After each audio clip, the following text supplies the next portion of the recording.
Thank you for tuning into the Three Circles Living podcast, where you can learn how to improve your life. And it doesn't matter if you want to accelerate your professional career, have better relationships at home, be healthier, find your purpose.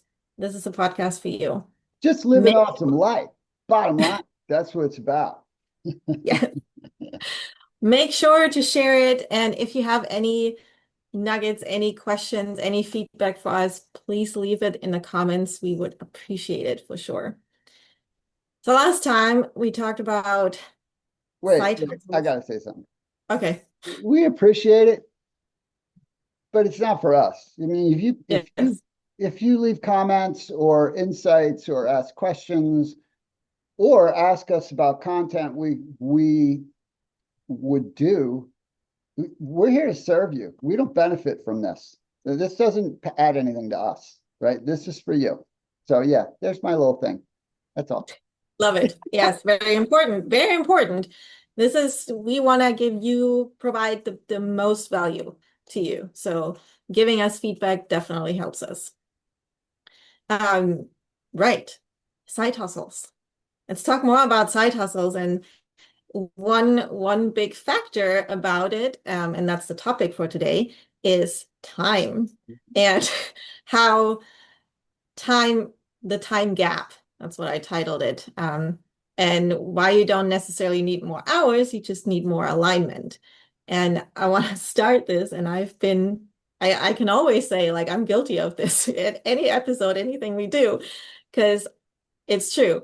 But I have said before, well, I'd love to do something on the side. I love to um do X, Y, Z, but I just don't have the time. I'm so busy, right? That's like the typical go-to, and I love that you're rolling your eyes for anybody not seeing it, but it's really not necessarily, most of the time, it's not about time. It's about energy. It's about how you prioritize things. It's about your alignment. And in this episode, we really want to go more into in the detail of this and how you actually can have space for something that's aligned with your purpose. All right, so I'm just going Right? to drop a bomb right away because I can't help myself. Do it. I don't have time, or I didn't have time, is likely the most commonly accepted excuse. And those three words should go together: commonly accepted excuse.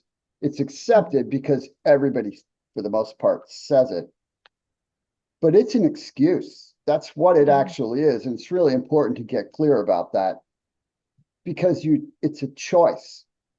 It's not about time. Yes, there are factors what we're going to talk about, but it's truly about choice. But nobody ever wants to say, I didn't choose to, because then that's full accountability. And so instead, they say, I didn't have time. That's not true. Mhm. It's completely untrue. So there's the first salvo of the day. I could go on a rant on that just alone too, but yeah, let's be honest. Like, we're coming back to the awareness piece that we've been talking about in other episodes too, but be honest with yourself. Like, how many times have you said, I don't have time. I just don't have time. Like, I'm so overwhelmed, right? And whatever you say, I think we talked about that too with I am, or, I, and then whatever follows. It's true. It becomes true. You make it true. Doesn't mean that is actually true. Right. Yes. Right. And Everybody has the same amount of time that everybody else has, right? Time is just exists, right? It's what you do inside of it that matters. Right? You have the same amount of time that the most productive, successful human beings on the planet have, and you have the same amount of time as a homeless person has, right? It's all what you choose to do inside of it. yes, and that's the part that I had to get really honest with myself is I found myself either scrolling social media, or I wanted to watch the newest episode of a reality TV show that I so needed, right? And thinking back, quick story, because I have a very intense job, very, like, I'm in a lot of meetings in my job from like 7 a.m. to like 5 p.m. at least every day. I have two kids, and like thinking back, I'm like, how the heck did I have not time when I didn't have kids, when I was just like unemployed, didn't have any responsibilities? What the heck did I do? And looking back, it was that I was spending time watching TV shows that I thought, escaping reality and escaping my responsibilities and my accountability, and then being on social media. But it's really like once I understood what you just said, like about priority and energy, like where it was, it's on me. Like I have the time, I have the same time that anybody else has. Is where do I want to spend that is the biggest not problem, but And that idea and what you have to figure out. actually is a different word. Where do you want to invest it? Because Yes, I love that. time is your currency in life. It's energy and time are your currency, and as we'll talk about, they're pretty much the same thing to some degree. Yeah. But this is an area that I've taught forever, right? I don't teach time management because you can't manage something that you can't touch. Mm. I teach utilization, and I've worked and mentored.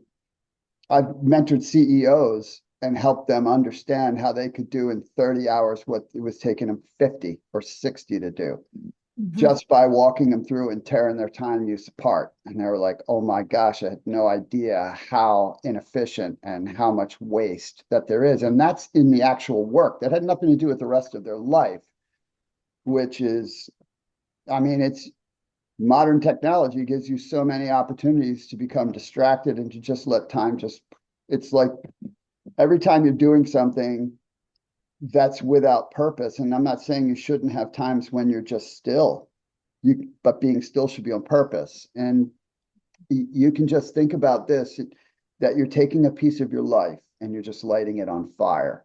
That's what you're doing. You're lighting it on fire and just saying, okay, this part of this little piece of my life, I don't care that it's not being used. I'm just letting it go.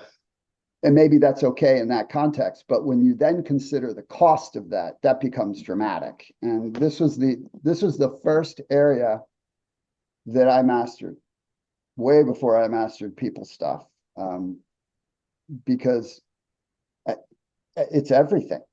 It actually is everything. I am not great at organizing things, but I'm freakishly good at organizing time and accomplishing an enormous amount in finite windows, which is what a day is. It's a finite window. I love that. I have to write that down. Good at organizing time. That is a skill, that's for sure. And it is so beneficial in all the areas. Like we're talking about side hustle specifically and how the time piece of it, but anywhere in your life, professionally, personally, that is a skill that comes in handy a lot of times for Yeah, everything. it's everything. It really is. It's everything. And literally like coming back to that first thing, like for me, it was exchanging that time, like instead of watching an episode, I utilized those 30 minutes to, well, first for me, I did personal development. Instead of watching TV, I listened to a podcast or I read a book. I utilized it differently. I invested differently. I love that word. Um, and I think that's just like, again, what's your priority? And I want to ask that question and leave it there for you to think about it. Is your schedule really full or is it just busy? Because busy, I feel like is also like a trendy word. Like what if I'm not busy, what do I accomplish? I have to be busy to be It's like a someone. badge. It's like, I'm Yeah, so busy. It's like that's supposed to, be a good thing. It's meaningless. it It's is. not And what's I will happening. tell you, that is actually one thing that I learned recently from someone that I work with. But when I had to present to the leadership team, they were asking, go through like what your projects are and what you do. And the first time I started, oh, I have so much to do. And he's like, don't ever say that. They don't want to hear that. They don't care that you have a lot to do. Everybody has a lot to do. There's always something you can do. But what do you do? Like focus on that, right? That's the meat, not everything else is just fluff. You know, Um, Kristen, I started my very first venture on my own, which was a side venture. At that time, I had a day job in a mhm. bank, and were having our first child. And so, in order to meet the extra income, because my wife couldn't work at that point, and we were young, and well, anything is young compared to where I am now. But so I worked 8 hours a day in this job that required a minimum of an hour commute. So that was 10 hours to that. And then 3 to 4 nights a week, I would come home. Now, one of those nights was a weekend, but three of them were weeks. 2 to 3 were week during the week. I would come home and then I would have between 6 p.m. and 8 p.m.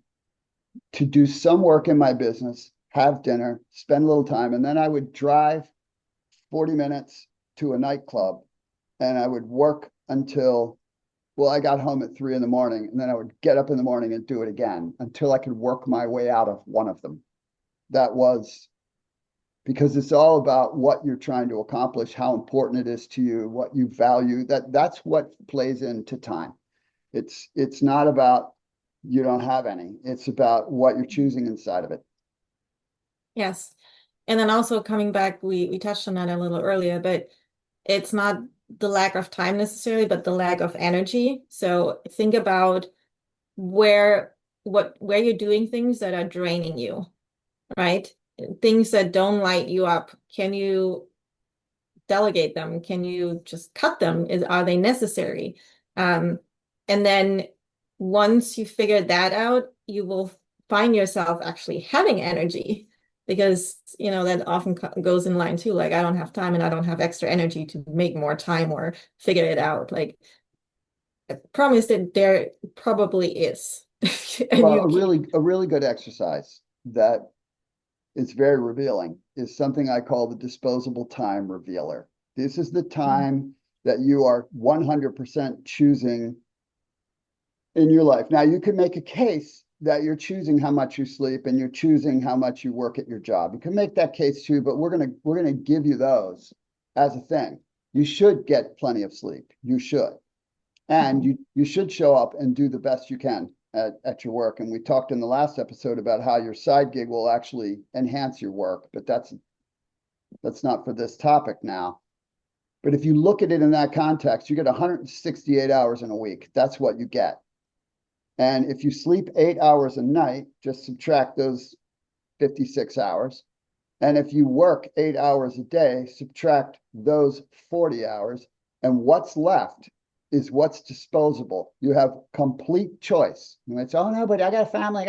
I get it. I get it. Everybody has that, right? So think of it this way. In order to do a side hustle and give it any chance to succeed, you can't spend less than 5 hours a week at it. Now, ideally, you would spend about 10. That would be a kind of a minimum threshold to really make steady progress. You still would have somewhere around 75 hours left for Mm. everything else. So it is not an issue of physical time that is in place. It's energy plays a big role, which we're going to talk about now, right? That's where we're going to go next, because energy equals time, because the person with a high level of energy, Mhm. and that's where the first circle is imperative, right? As a starting point. But a person with a high level of energy, each hour in the day is much more productive than someone without it, right? The person who doesn't have a high level of energy is already operating at a lower level, so they're getting less done in their time for several hours a day, and then the fatigue really starts to hit in, so their productivity drops further and further and further. By the time they get home, they're whacked. They're not even investing time in their family the way they could, which also drains energy. Not investing time in your family doesn't drain energy, it feeds energy. What drains energy is not investing time in your family and carrying the weight of shame, guilt, and all the and then eventually dealing with the absolute chaos that will cause in your life as it explodes in the wrong direction. All of that is a function of time dedication. That's what it is. You just have to call it what it is. It's showing up and being attentive. It is. And like you said, when you have energy, when you have the right, not the right energy, but energy in the right places, let's put it that way. You also are more productive, and things are gonna, like, time that it took to, I don't know, do certain tasks, you're gonna get them done quicker. And then you have more time all of a sudden.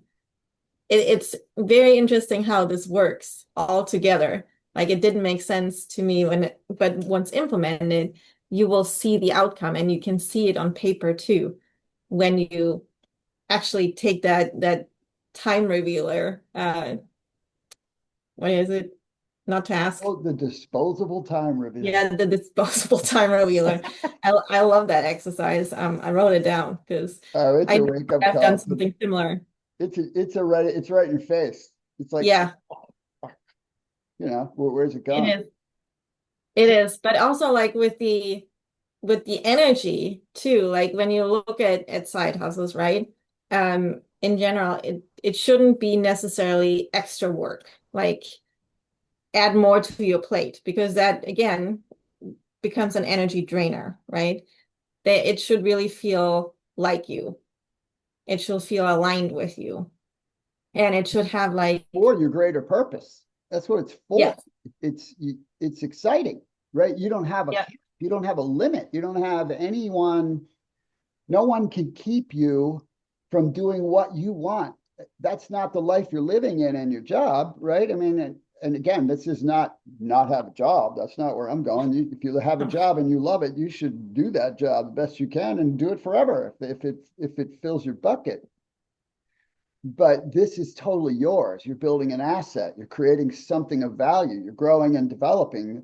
hmm The compounding nature of the time invested in that is exponential in the positive impact in your life going forward. There's nothing else you're doing with your time for what it makes of you that does that, right? So it's the highest, almost one of the highest uses of your time. And so there's a couple things I'm just going to say them now, Chris, or I probably won't get to them. One, a primary issue here is planning, because most people don't plan. And I know that that's true because I've taught many corporate leaders. And I would say, do you have a plan at work? And most of them are like, absolutely. I say, do you have a plan outside of work? And I'm like, well, there's number one flaw. You have to look at your whole life as one thing. And then hmm your work plan is inside of that framework, but everything else has to have some measure of a plan. And I get it, you don't want to be too planned because there's no spontaneity. Well, I would submit to you, it's opposite. See, when you plan, which is a proactive activity, what I call a quadrant 2 activity, it gives you more time. You cut down on waste, you have higher efficiency, you're not wasting time trying to figure out what to do next or what's the best thing. 15 minutes of planning. For me, it's 5 now. I only need 5 minutes of planning to add another hour of productivity into my day. And because I'm planning proactive things and executing them on a daily basis, I have minimal crisis in my life of my own doing, and which allows me to be more responsive when crisis does occur, which it's going to occur in everybody's life all the time, without hmm other things falling through the cracks. That's one thing. But the second thing is, you're never behind in anything. So your ability to be spontaneous is multiplied, because if someone calls you and says, hey, you want to go to this concert tomorrow night? You don't have to go, oh no, I got a deadline the next day and I'm behind. And you're like, yeah, I can go. Right? That's how I live in that regard, because you create this complete freedom of choice, because the things that matter most are attended to, which creates so much open space in your emotions and in your actual life. So the first is you've got to become a planner. I talk a little bit about it in the back of the 3 circles. I don't get into all the nitty gritties, but it's enough for you to plan on the right things. And the second thing you have to do, and this one is going to be tough because it's going to make you face yourself. Mm. You really have to evaluate what you're doing in a few days' tasks. And I think Chris is going to give you something on this before we leave today. But you're going to have to sacrifice stuff that's not adding value. And that is so important. You can't Mhm. know that unless you're clear what your values are and what you want to accomplish, right? Once you know what those things are, it's relatively easy to look at certain activities and go, that's adding no value. That is a poor use of my time, right? You will even find activities that you're performing that it doesn't even make sense for you to perform. Because once you figure out what your time is worth, why would you do an activity that needs to be done that you could pay someone else to do for a fraction of what the cost is to you humanly, right? Mhm. That doesn't make sense. I mean, these are things you can actionably work on in that perspective, but you have to look at things that I'm not saying you shouldn't watch a TV show that you enjoy. I'm saying if you're binge watching, you're lighting your life on fire. And if you're scrolling endlessly, you're lighting your life on fire. It doesn't mean you shouldn't scroll every now and then because you like certain videos or you find amusement or you have social connection. Those things are of value, but like everything, once you go to excess on anything, it's no longer a value. It's a subtraction. It then becomes harmful. And where it's harming you in this case is your life currency, which is your time and energy. And that is not worth any sacrifice. Bottom line. And yes, thank you. I'm sold now. But I really want to encourage you as we're closing out today, right? Um, when you think about a side hustle, you don't need hours a day. You just need to be consistent with it. I love like also with the time planner, like if I give myself give myself 30 minutes to do a task, it's gonna take me 30 minutes. If I give myself 3 days to do a task, I'm gonna drag it out for 3 days and it will take me 3 days. So it's really about what we were talking about, like be accountable to yourself, give yourself a plan on what you can what you want to do, and then you will be surprised what you can actually accomplish in Mhm. that time frame. Yes. And then also start small. Like don't think, oh, I do a side hustle for 20 hours a week. And then you're like, oh my gosh, where do I get 20 hours from? Do like 20, 30 minutes a day, right? That adds up quickly and it can change quickly. You will be surprised what you can accomplish in that short amount of time. And then understand like where your time leaks are. Like, is it mindlessly scrolling? Like, really become aware of what you do. Is it unnecessary meetings? I'm dealing a lot with that. Like, get the right people in the room. Can it be an email? Like, can it be a quick huddle? Does it really have to be an hour-long meeting? And do 10 people need to be involved, right? Um, and then really look at times, things like if you're commuting, can you utilize that time? Do you have breaks, lunch breaks, breaks in between? Are you stuck in waiting rooms for a long time? Like whatever you are, like analyze your time and really and also understand something that I had to learn because I always wanted to have everything figured out and everything planned and perfect. It doesn't have to be perfect. Just No. start somewhere, right? Perfect truly is the enemy of excellence. Absolutely. Yes. It's just the procrastinator's dream. I'm going to add a couple things to what you just said, Hmm. Chris. And this is the value of truly planning. I call this zero time. So Hmm. zero time are things that are allocated to something else, but they don't really take your brain. And so they become useful for other things. So if and I've done this for years. So if I know I have to run some errands, I wouldn't do it without a list with me of people to talk to in my work.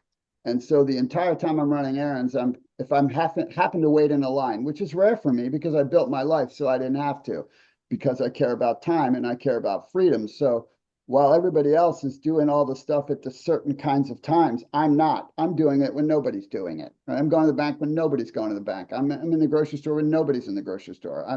I'm doing those activities in different hours, but that's the result of building something that provides that kind of freedom of total use of your however you choose to parse your time. I didn't start there, but I used the zero time. Exercise. If you're going to go for a walk, now, one way to go for a walk is in a meditative state, but another way is just, I know I need to get the exercise in and I have people to talk to. Well, there you go. You're going to do the exercise, talk to people, right? Or you're going to do the exercise, do some training. You're going to do the exercise, feed your brain. You have all these zero time opportunities. And in today's world, the ability to compress time because of technology tools for a side gig are spectacular, right? So, to me, like voice messaging from a text perspective is a fabulous, fabulous thing because now you can communicate with people quickly, carrying conversations forward in minimal time, no matter what you're doing. So this is the easiest time in the history of the planet to be able to do a side gig from the standpoint of the tools available to help you work in it. And so time is really no excuse now. It's not an excuse at all in today's world. Even though we're giving you practical tips that would have made it not an excuse before these tools existed. Now you have the opportunity to be multiply productive in the minimal time you have, and even in time you don't realize you have. As Chris said, a waiting room. A waiting room is just, you're never going to see me sitting in a waiting room without working on something ever, right? You don't see me in an airport without working on something. You don't see me on a drive without working on something, unless I am choosing that moment to be purposeful, to let my brain cruise around or rest, right? So it's always with purpose. Great examples. And to piggyback off of that, I have this exercise that everyone can do for take like 3 days. It doesn't matter if you start today or pick random 3 days, whatever. But write down and track your time, what you do. And don't track it like in 5-minute increments. Do like half hour or hour. And then you'll actually see like if you can fill these time blocks too, right? And then you see what actually moves your life forward, what activities. And then once you have that list, look at it and ask yourself, what could I replace? What 30-minute habit or time block could I replace that would actually build my dream instead of doing this? Or can I delegate this, or can I cut this out of my life? Do I really need this, right? It's all about the reflection and where your time goes, where you're investing it right now. And I would piggyback onto that before we close, Chris, by saying don't be judgmental of yourself when you do this. No, yes. This is about discovery. This is about Hmm. getting better. And you have to do that. You got to take hard looks at things and be real about things, or you won't make progress. It's just the truth. You have to be real about things. And so don't beat yourself up, right? This is a proactive opportunity, and that's the optimal way to look at it. Yeah, thank you for saying that because yes, without judgment, because we all we all have that. We've We all all been there. Yeah, we've all yes. been there. And sometimes we fall back to it and have to readjust. So it's all good. It's without judgment. Just become aware so that you can do something different, right? And also just in this theme with the side hustle, you don't have to quit your job to build your dream. Like, just really understand that. That's like a main message from me. You don't have to quit anything. Just start small, start really messy, but just start. Yes. Make a mess and have some fun. Exactly. Learn. Awesome. Thank you so much for taking your time listening to us. And again, if you have any feedback, any comments, anything that you want us to talk about more, please let us know. We would be happy to do that. Yeah, this is for you. See you, everybody. Bye.